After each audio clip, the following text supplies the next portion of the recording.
일여성교회 특성 있겠습니다.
하나님의 말씀 누가복음 18장 1절로 14절 말씀입니다. 누가복음 18장 1절로 14절 말씀 중에 우리 7절과 8절 말씀만 함께 봉독하겠습니다. 하물며 하나님께서 그 밤낮 부르짖는 택하신 자들의 원한을 풀어주지 아니하시겠느냐? 그들에게 오래 참으시겠느냐? 내가 너희에게 이르노니 속히 그 원한을 풀어주시리라. 그러나 인자가 올 때에 세상에서 믿음을 보겠느냐 하시니라. 아멘.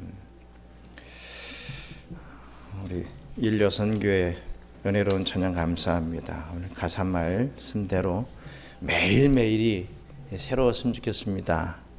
또 여러분들의 이 주일 예배에 오는 이것이 오늘도 또 주일이구나, 또 예배가 있겠구나, 어쩔 수 없지, 예배 드려야지, 이런 마음이 아니라 늘 새롭고 기쁜 마음으로 이 주일에 이 성산, 이 성전에 나오실 수 있는, 그래서 정말 하나님의 은혜를 체험할 수 있는 저와 여러분들 되시기를 주님의 이름으로 축원합니다.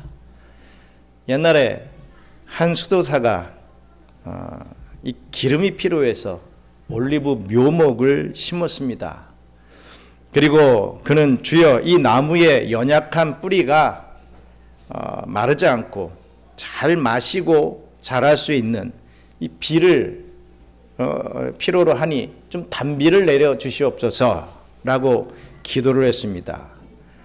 그 응답으로 하나님께서 단비를 바로 내려 주셨습니다.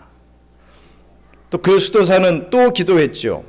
주여 나의 나무는 태양이 필요합니다. 지금 뭐 구름이 막 꽉꽉 막혀 있어서 이 나무가 자랄 수가 없습니다.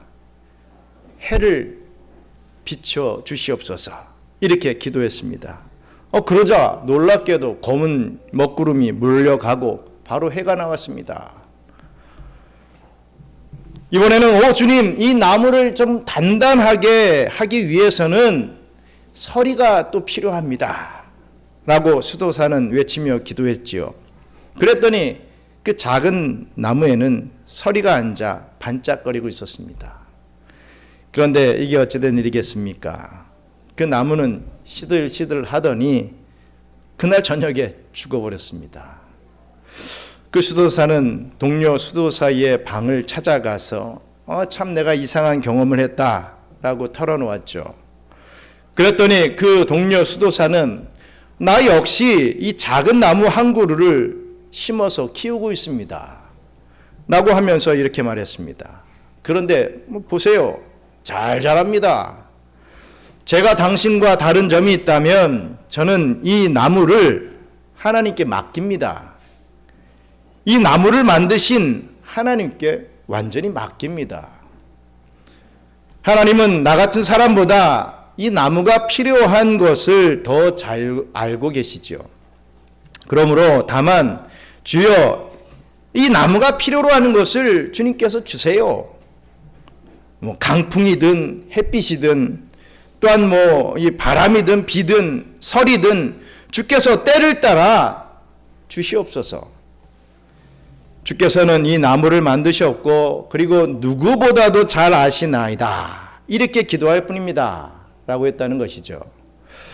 그렇습니다. 이 예화를 통해서 이 기도라고 하는 것은 내가 필요하고 내 생각대로 해달라고 하는 것이 결코 아니라는 것을 깨닫게 됩니다.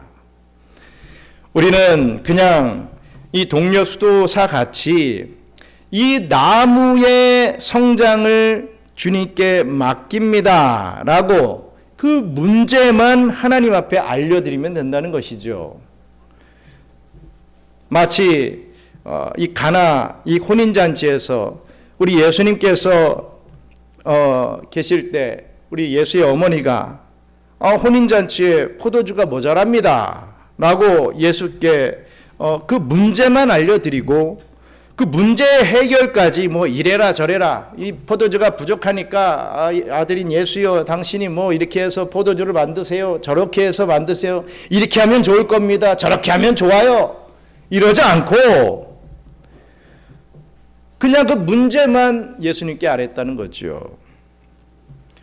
마찬가지로 우리의 기도도 그 문제의 해결까지 요구해서는 안 되는 것입니다. 이 시간 오늘 본문 말씀을 통해서 신자가 어떻게 기도 드리는 것이 정말 바른 기도인지를 우리 주님의 이 두 가지 오묘한 비유의 말씀을 묵상하면서 깨닫게 되시는 저와 여러분들 되시기를 주님의 이름으로 축원합니다. 본문 누가복음 18장 1절 5절 말씀 먼저 읽겠습니다. 예수께서 그들에게 항상 기도하고 낙심하지 말아야 할 것을 비유로 이르시되 어떤 도시에 하나님을 두려워하지 않고 사람을 무시하는 한 재판장이 있는데 그 도시에 한 과부가 있어 자주 그에게 가서 내 원수에 대한 나의 원한을 풀어주소서 하되 그가 얼마 동안 듣지 아니하다가 후에 속으로 생각하되 내가 하나님을 두려워하지 않고 사람을 무시하나 이 과부가 나를 번거롭게 하니 내가 그 원한을 풀어주리라. 그렇지 않으면 늘 와서 나를 괴롭게 하리라 하였느니라. 아멘. 먼저 첫 번째로 기도라고 하는 것은 소원을 나열하는 것이 아닙니다. 이 기도라고 하는 것은 하나님을 신뢰하는 마음으로 해야 된다라는 것을 깨닫게 됩니다. 우리 예수님께서는 우선 항상 기도하라라고 가르쳐주고 계십니다. 이 말의 의미는요, 자주 기도하라라는 뜻일 수도 있고 혹은 계속 기도하라라고 하는 뜻이 될 수도 있습니다. 우리가 사랑하는 애인을 계속해서 만나고 싶어 하듯 만나도 시간 가는 줄 모르고 질리지 않듯이 그러한 마음을 가지고 기도해야 된다라는 것이죠. 하지만 당시 바리새인들은 하나님을 너무 귀찮게 하지 않기 위하여서 기도의 횟수를 제한해야 된다라고 생각했습니다. 그래서 그들은 그 옛날 다니엘이 하루 3번씩 기도드렸다라는 것을 증거로 내놓으면서 그것이 이 하루에 기도할 수 있는 최대 한도의 기도의 횟수다라고 정해놓았던 것입니다. 그러면서 매일 하는 기도의 횟수가 이 3번을 초과해서는 안 된다. 왜? 하나님을 귀찮게 하기 때문에. 참 이렇게 주장을 했다 이거지요. 하지만 이러한 주장은 정말 말할 가치도 못 느끼는 어처구니 없는 발상입니다. 그래서 우리 예수님께서는 당신의 제자들에게 기도는 횟수를 제한해서 하는 것이 아니라 항상 드려야 하는 것이다. 이렇게 가르쳐주고 있는 것이죠. 하지만 그처럼 항상 기도하기 위해서는 꼭 한 가지 극복해야 할 것이 있습니다. 그것은 바로 기도할 때 낙심하지 말아야 된다는 거죠. 왜냐하면 이 낙심이야말로 기도하는 사람이 가장 대표적으로 겪게 되는 시험이 되기 때문에 그렇습니다. 더 나아가 이 낙심은 신자로 하여금 항상 기도하지 못하게 만드는 주범이 되기도 합니다. 여러분, 그렇다면 기도하는 사람이 도중에 낙심하게 되는 이유는 무엇이겠습니까? 보통 보면 그것은 기도 응답이 기대했던 방법대로 그리고 자기가 생각했던 대로 빨리 이루어지지 않을 때에 그렇습니다. 그렇다면 그러한 경우에 낙심에 빠지지 않기 위해서 꼭 필요한 것이 무엇이겠습니까? 그것은 바로 하나님께 대한 절대적인 신뢰입니다. 우리 예수님께서는 바로 이것을 가르쳐 주시고자 오늘 본문을 통해서 이 비유의 말씀을 제자들에게 들려주셨던 것입니다. 본문에 보면 어떤 도시에 하나님을 두려워 아니하고 사람을 무시하는 이런 한 재판관이 있었다라고 하고 있습니다. 즉 오직 자기 생각과 자기 욕심만 철저히 따라 사는 사람이었죠. 지극히 개인주의, 지극히 이기주의적인 사람이 있었다고 얘기하고 있습니다.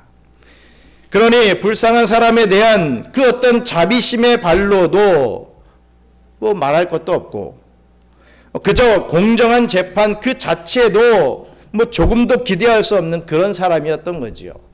재판도 자기의 생각대로 자기의 이익대로 해나가는 그런 재판관이었던 것입니다. 불의한 재판관이었습니다. 참 재판관치고는 정말 대단한 성품의 소유자가 아닐 수가 없습니다. 그런 재판관에게 한 과부가 자주 찾아와서 자기 원한을 풀어달라고 사정했습니다.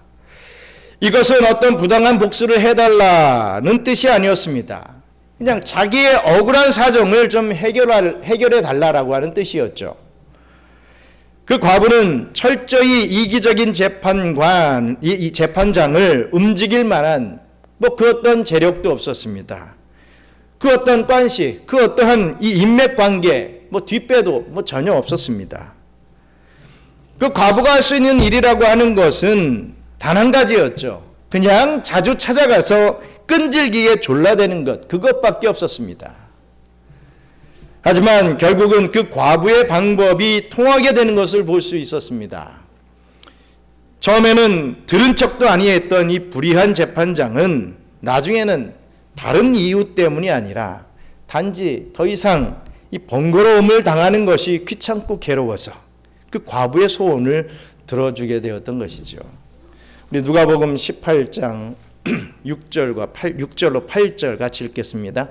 주께서 또 이르시되 불의한 재판장이 말한 것을 들으라. 하물며 하나님께서 그 밤낮 부르는 택하신 자들의 원한을 풀어주지 아니하시겠느냐?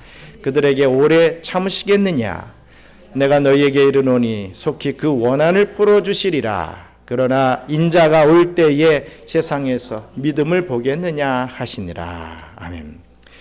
단지 그 과부의 끈질긴 부탁 때문에 그처럼 바늘 하나 들어갈 것 같지 않았던 불의한 재판장의 마음도 움직이게 되었다 한다면, 하물며 우리 하나님께서 그 밤낮 부르짖는 택하신 자신의 백성들의 그 원한을 풀어주지 아니하시겠느냐라고 하시는 말씀입니다. 앞의 경우는 불의한 재판장이었습니다. 하지만 지금은 하나님이시다 이거죠. 또한 앞의 경우에는 그 재판장이 눈이라도 깜빡할 이유도 없는 무력한 그 대상이 과부였습니다.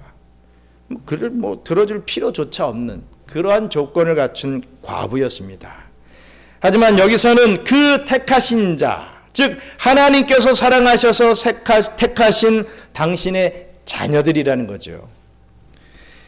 그러한 관계에서 밤낮 부르짖는 끊임없이 기도 올려드리고 있는데, 하늘 아버지께서 그냥 못 들은 척하고 과연 얼마나 오래 참으실 수 있겠느냐라고 우리 예수님께서 반문하신 것입니다.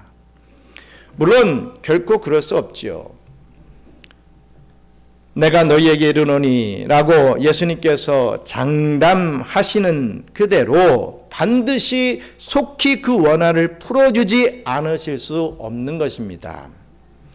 그런데 우리 예수님의 말씀은 또 여기서 끝이 난 것이 아니었습니다.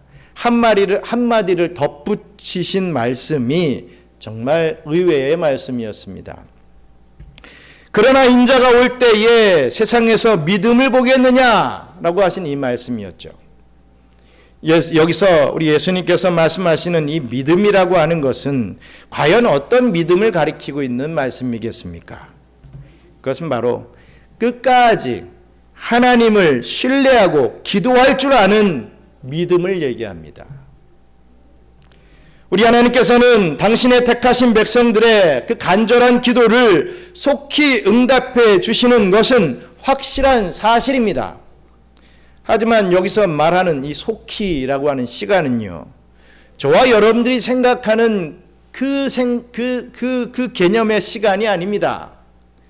하루가 천년 같고 천년이 하루 같은 이 하나님의 시간대에서 말하는 시간이라고 하는 것을 기억해야 할 것입니다. 그렇기 때문에 사람의 시간대에서는 그 속히라고 하는 시간은 항상 우리가 생각하는 짧은 시간의 기다림이라고 생각하십니다. 하지만 그런 것이 아니라 그것이 몇 주일이 될 수도 있고 몇 달 혹은 몇십 년까지도 될 수 있는 것입니다. 더 나아가 이 속히라고 하는 것은 인자가 올 때, 즉 예수님 재림 때까지 걸릴 수도 있는 것이죠. 우리 예수님께서 재림을 약속하실 때에도 뭐라고 하셨습니까? 내가 2000 몇 년도에 올 것이다 이러지 않았습니다. 내가 한참 뒤에 올 것이다 이러지 않았습니다. 내가 진실로 속히 오리라 이렇게 말씀하셨던 그대로지요. 이와 같이 기도 응답의 시기와 그 방법은 오직 하나님의 주권에 달려있다라고 하는 사실입니다.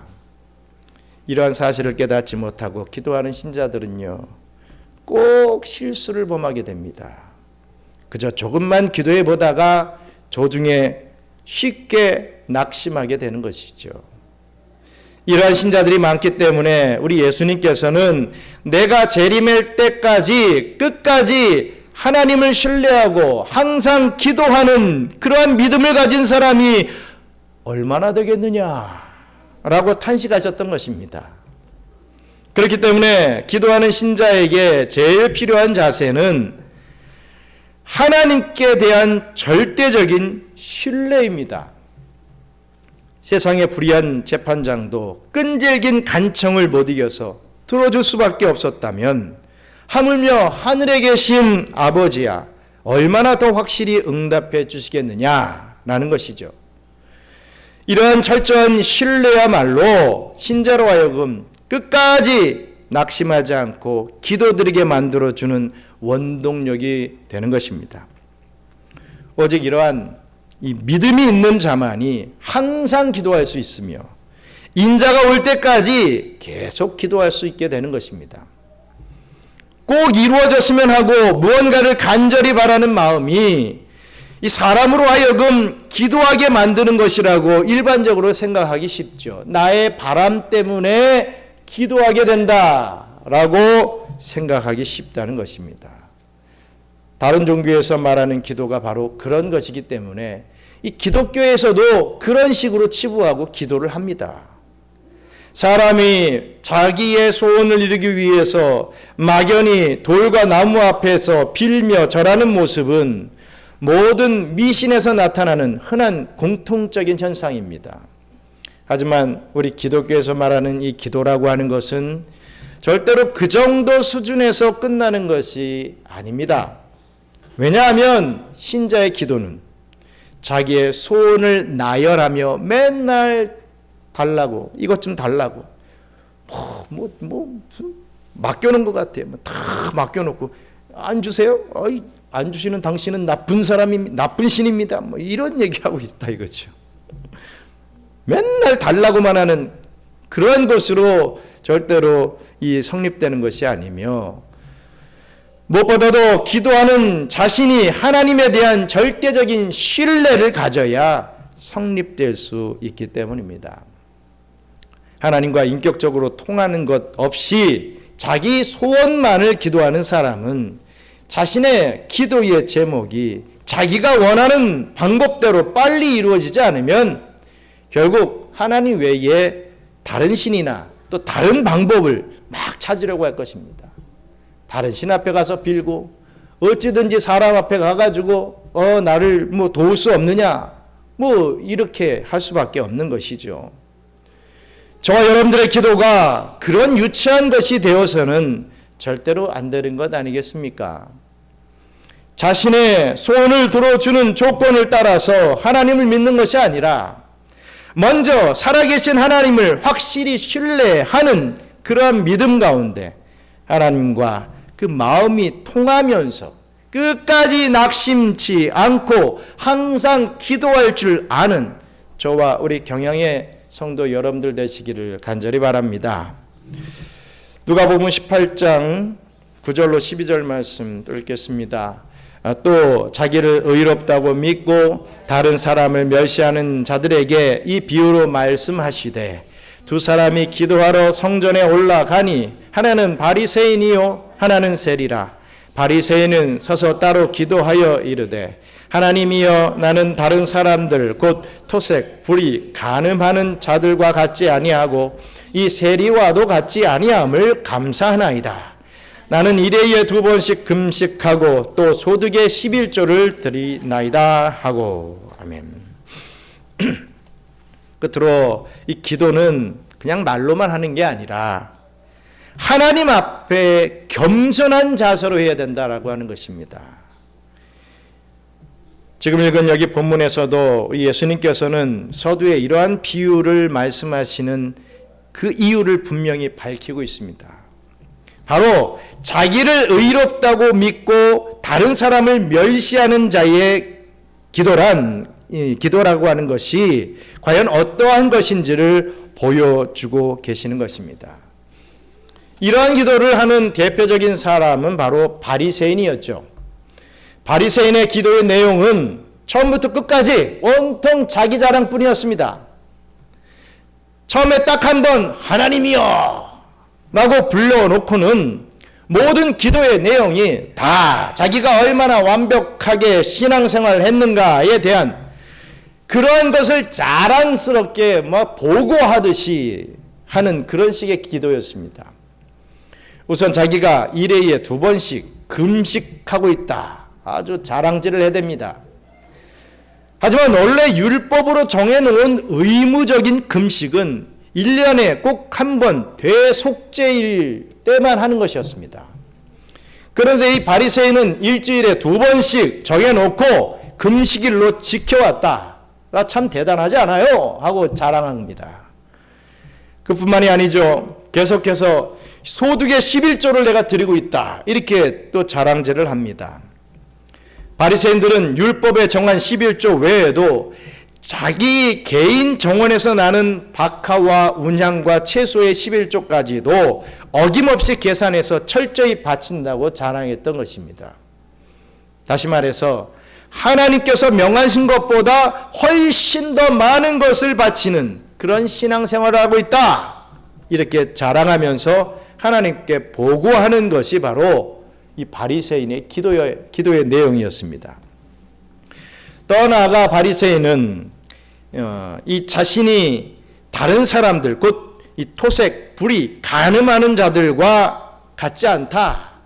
이렇게 또 얘기를 하죠. 기도하죠. 특히 이 세리와 같지 않다는 것을 감사까지 하고 있습니다. 이 말은 바로 같은 성전 안에서 같이 기도드리고 있는 바로 저기에 있는 저 세리와 자기를 비교하면서 하나님 앞에서 교만을 떨고 있는 것입니다. 이러한 바리새인의 기도에는 하나님과의 바른 관계란 전혀 찾아볼 수가 없습니다. 오직 하나님께서 가장 싫어하시는 교만함만이 철철 흐르고 넘치고 있습니다. 그 반면에 이 바리새인이 지목했던 그 세리는 13절과 14절에 이렇게 기도하는 것을 보게 되죠. 우리 누가복음 18장 13절로 14절 같이 읽겠습니다. 세리는 멀리 서서 감히 눈을 들어 하늘을 쳐다보지도 못하고 다만 가슴을 치며 이르되 하나님이여 불쌍히 여기소서 나는 죄인으로소이다 하였느니라. 내가 너에게 이르노니 이는 저 바리새인이 아니고 이 사람이 의롭다 하심을 받고 그의 집으로 내려갔느니라.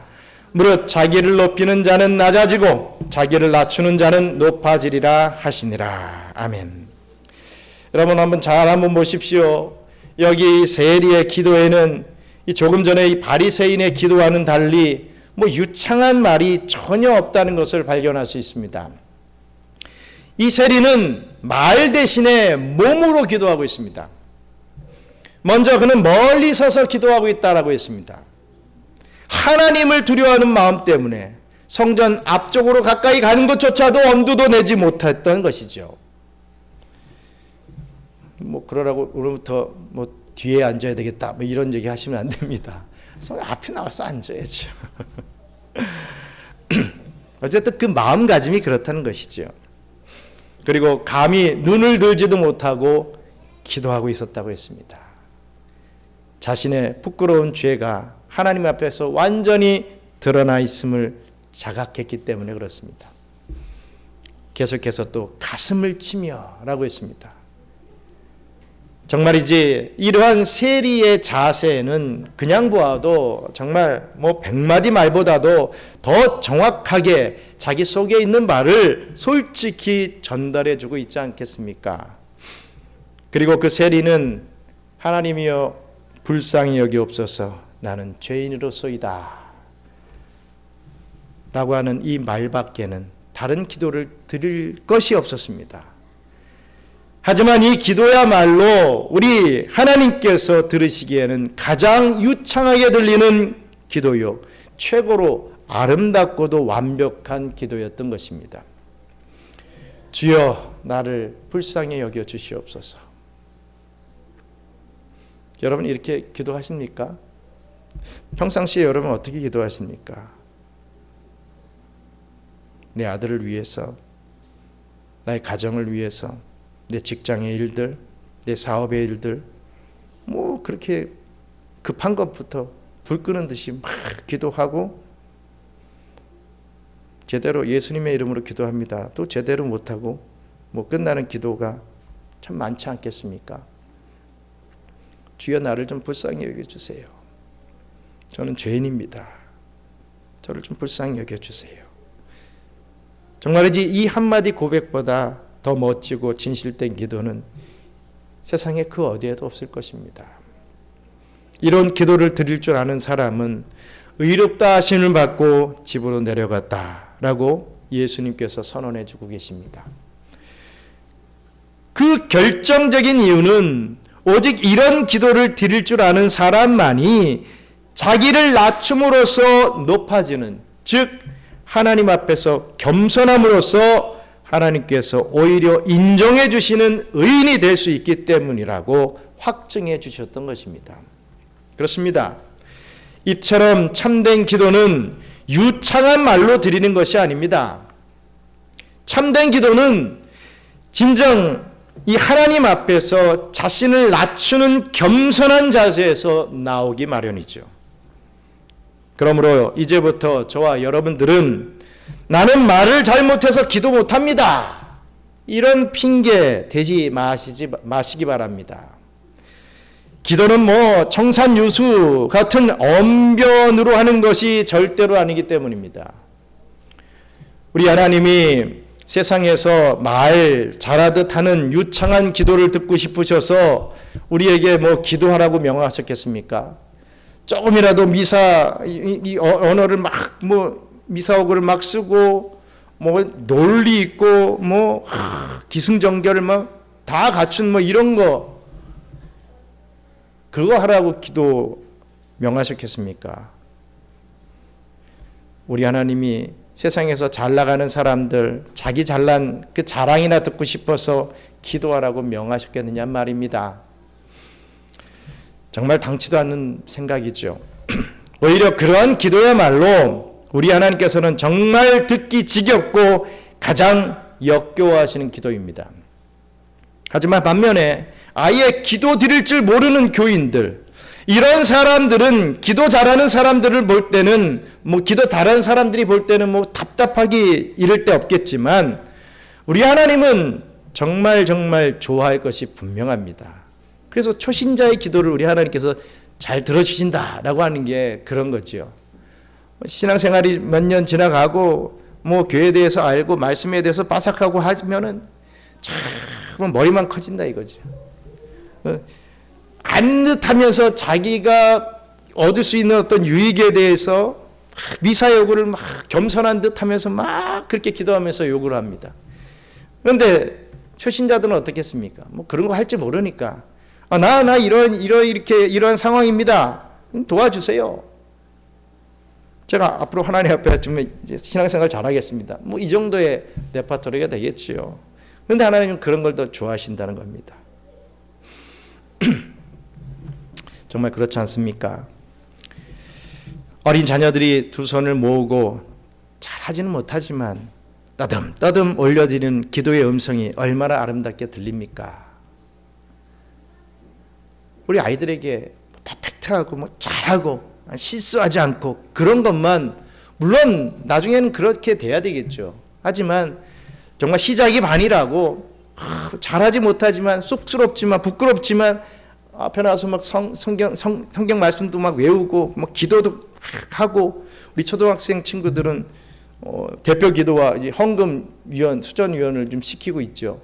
처음에는 막 이랬지만 이제는 당당하게 하고 있는 모습들을 보면서 얼마나 기쁘고 보람됩니까?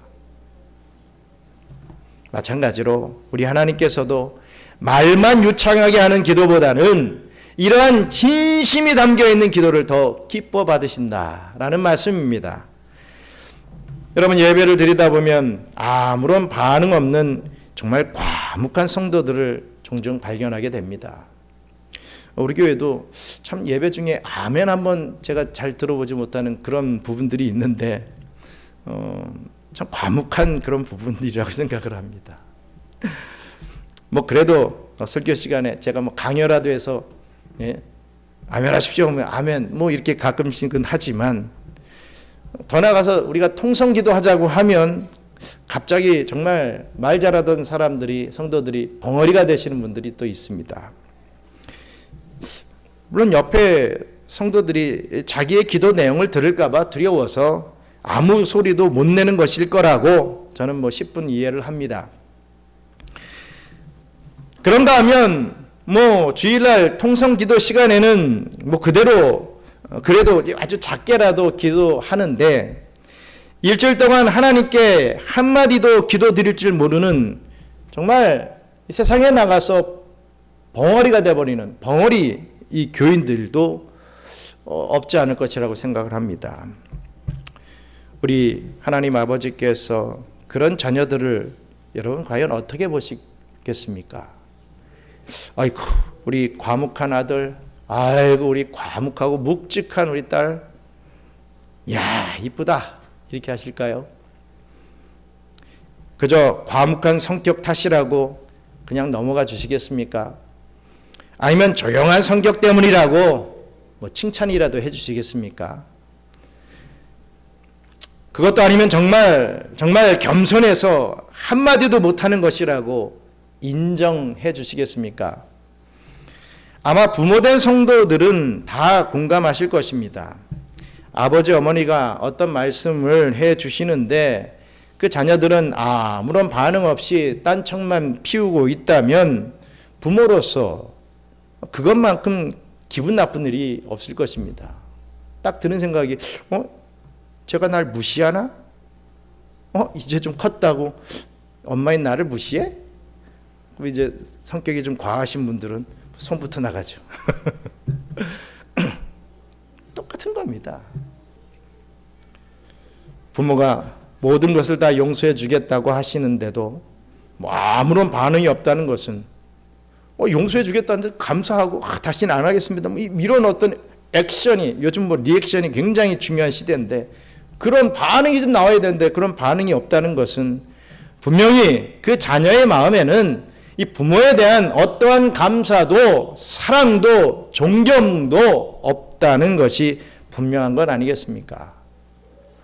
반대로 그저 하나님 앞에서 자신의 못난 것을 인정하고 자신의 죄를 자복하는 겸손한 자세만 가지고 있으면 나머지는 저절로 따라오게 되어 있는 것이 여러분 진짜 기도인 것입니다.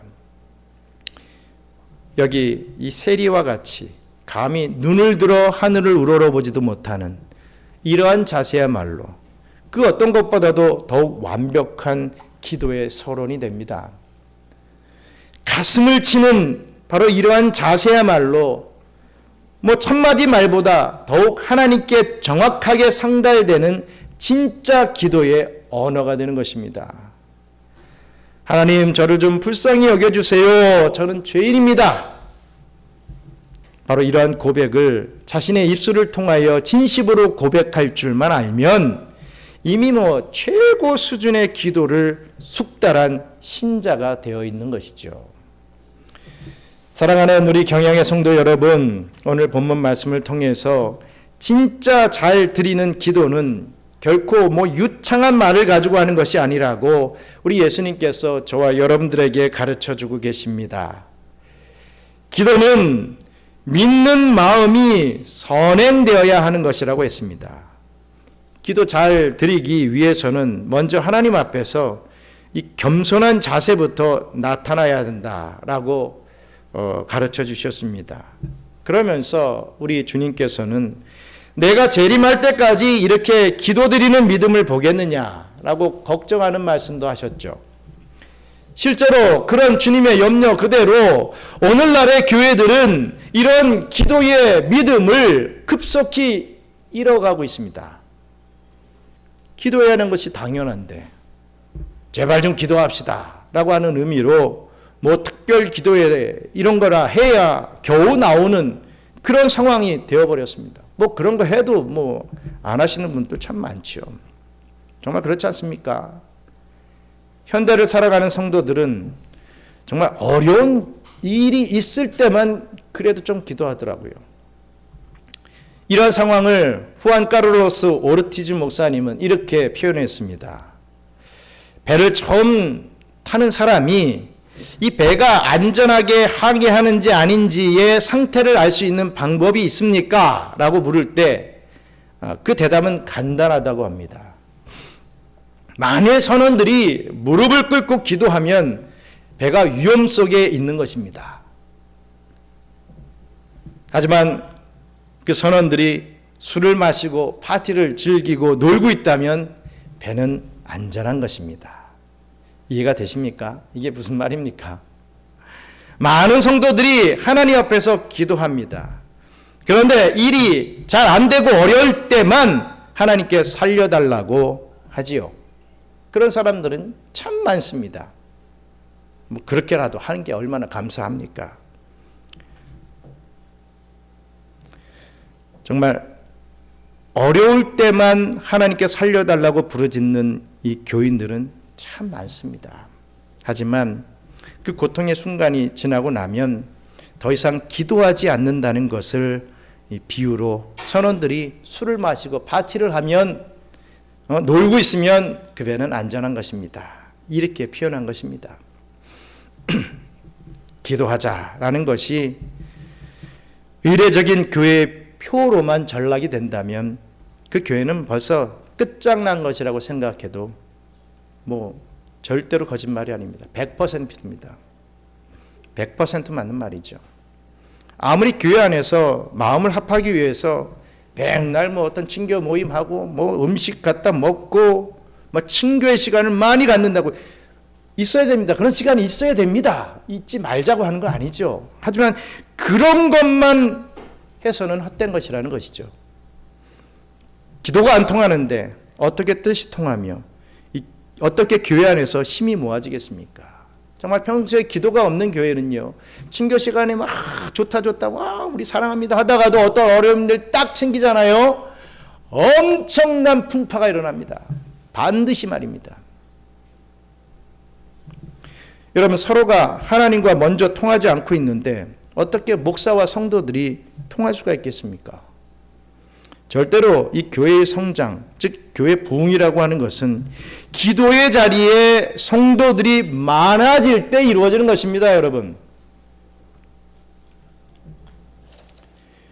교회에 교인은 많아 보여도 기도의 자리가 텅텅 비어 있다? 그렇다면 그 교회는 반드시 사양길에 들어가 설 수밖에 없는 것입니다. 제 말이 아닙니다. 이것은 교회사적으로 검증이 된 사실이며 실로 무서운 경종이 아닐 수가 없습니다. 목사부터가 기도의 능력을 믿지 아니하고 교인들도 기도의 확신이 전혀 없는 교회에 아니 우리 하나님께서 무슨 이유로 기도의 응답을 해주시겠으며 또 무슨 큰 역사에 그 교회와 그 성도들이 사용되게 해주실 리가 있겠습니까? 바로 예수님께서 인자가 올 때에 세상에서 믿음을 보겠느냐 이렇게 걱정하신 그대로 교회가 기도에 대한 믿음이 약해지기 시작할 때 이미 그 교회의 쇠퇴는 시작되고 있다는 사실을 분명히 깨달아야 할 것입니다. 기도는 절대로 하나님에게 자기 소원이나 나열하며 통하게 하는 것이 아니라 하나님과 뜻이 서로 통하게 만드는 그게 바로 교회입니다. 기도입니다. 기도는 하나님과 언어가 통하는 것 이상으로 그 인격이 먼저 통하는 것이죠. 그러므로 기도할 줄 모르는 교인이나 기도가 약한 교회는 결국 하나님과 제대로 연결이 되어 있지 않으니 뭐 퇴보할 수밖에 없고 망할 수밖에 없는 것 아니겠습니까? 그러므로 이 기도에 대한 믿음을 반드시 회복하고 지키며 더욱 강력하게 발휘하는 것은 곧 우리 각자의 이 개인 구원 완성과 우리 교회의 생존과 직결되어 있는 문제라는 것을 오늘 깨달으시길 바랍니다. 하나님을 끝까지 신뢰하는 마음과 자신을 낮추는 겸손의 자세를 가지고 먼저 하나님과 진실하게 통하는 바른 관계를 맺고 기도드림으로써 100마디 말보다 더 깊게 하나님과 영적인 교제를 나누며 우리의 기도 제목보다 훨씬 더 많고 좋은 것으로 베풀어 주시는 그 하나님의 응답을 그 축복을 다 받아 누리게 되시는 우리 저와 우리 경양의 성도님들 되시기를 주님의 이름으로 축원합니다. 우리 기도하겠습니다. 여러분 어떠한 문제를 가지고 기도하시는 분들 뭐 다 있지요. 아주 작은 것부터 큰 것까지 정말 뭐 생명이 왔다 갔다 하는 일까지 우리의 크고 작은 기도의 제목들 가지고 기도하실 것입니다. 그런데 참 힘든 것은 우리가 기도하다가 낙심하게 된다는 것입니다. 내 뜻대로 안 되니까 빨리 뭔가 돼야 되고 될 것 같은데 뭐 이거 하나만 돼도 뭔가 다 풀려나갈 것 같은데 그게 막히니까 낙심한다 이거죠. 그러다가 하나님 앞에 기도하지 않고 하나님을 신뢰하지 않고 다른 것을 자꾸 찾아 헤맵니다. 여러분, 하나님을 신뢰하십시오. 그런 마음을 좀 갖고 계십니까? 기도 들어주면 좋고 안 그러면 뭐 어쩔 수 없고 참 나쁜 신이야 뭐 이렇게 삐지고 뭐 이걸로 끝나실 것입니까?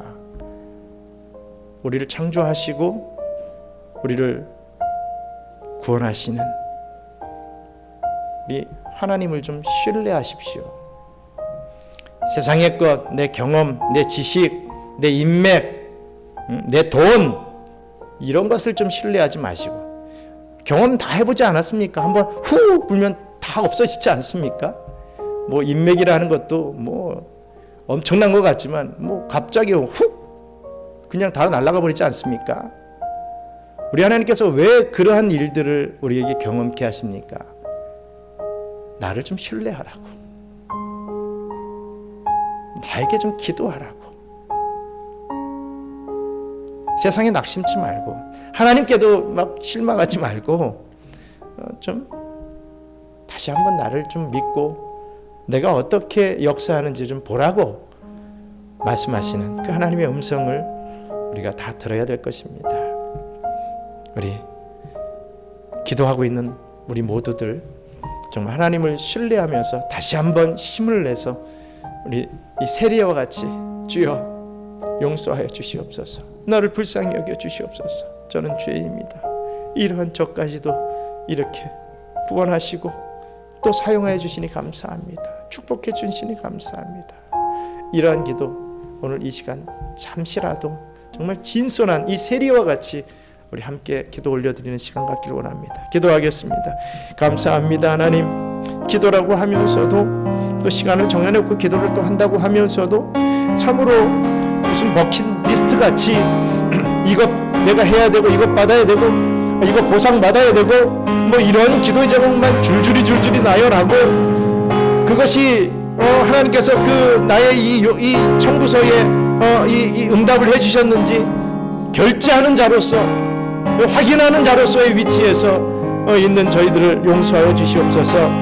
정말 문제점을 다 내어놓고 우리 하나님을 신뢰합니다. 하나님의 방법대로 하나님의 뜻대로 이루어 주시옵소서라고 기도할 줄 아는 정말 세리와 같이 나는 죄인이고 아무것도 할 수 없는 정말 무능력한 자인데 이러한 저를 축복하시고 저를 사용해 주신다면 제가 쓰임받기를 원합니다. 저를 좀 사용해 주세요. 이렇게 서운의 기도를 할 줄 아는 우리 경영의 성도들 다 될 수 있도록 축복하여 주시옵소서. 감사합니다. 하나님, 계속해서 우리 기도에 대한 설교의 말씀을 우리 하나님께서 우리 성도들에게 하게 하시는 분명한 이유가 있을 줄 믿습니다. 이제 우리 경양 선교교회에 엄청난 하나님의 역사가 임할 것인데 우리가 준비하지 못하고 있습니다. 그냥 몸만 바쁩니다. 이 예배 시간에 우리가 이 자리에 나올 수 없을 정도로 그냥 분주하기만 합니다. 뭔가 예배하고 기도하면 뭔가 세상에서 잃어버리는 것 같고 빼앗기는 것 같은 그러한 생각이 들어서 다른 일에 더 집중을 합니다. 그러한 모습을 보이는 우리들에게 우리 하나님께서 무슨 기도에 응답을 하시며 아니 기도에 응답을 하시면 또 자기 잘난 대로 내가 이렇게 해가지고 됐다는 그런 일 그렇게 또 자기 자랑질만 할 터인데 하나님이 왜 들어줄 의미가 있습니까? 뭐 맡겨놨습니까? 하나님을 신뢰하고 하나님 앞에 겸손히 무릎 꿇을 수 있는 우리 경영의 성도들 되게 해주셔서 정말 하나님께서 베풀어 주시는 그 은혜를 꼭 체험할 수 있도록 성령 충만함을 체험하여 이 세상의 이 모든 일들이 어떻게 진행이 되는지를 깨달아 알 수 있는 우리 경영의 성도들 다 될 수 있도록 축복해 주시옵소서. 낭망하고 낙심해 있는 자들에게 위로를 더해 주시고 다시금 눈을 들어 고개를 들어 하나님을 바라볼 수 있는 용기와 믿음을 더해 주시옵소서. 회개할 줄 아는 그런 믿음을 더해 주시옵소서. 이제는 우리 구주 예수 그리스도의 은혜와 그 놀라우신 하나님의 사랑과 보혜사 성령님의 위로 충만 교통 인도하심이 끝까지 하나님을 신뢰하는 믿음 있는 기도와 이 겸손한 기도를 통하여 하나님의 뜻하신 대로 응답을 받고 하나님께 영광 올려드리기를 소망하는 우리 경양 선교교회 모든 성도들 머리머리 위에 이제로부터 영원토록 함께 있을지어다. 아멘.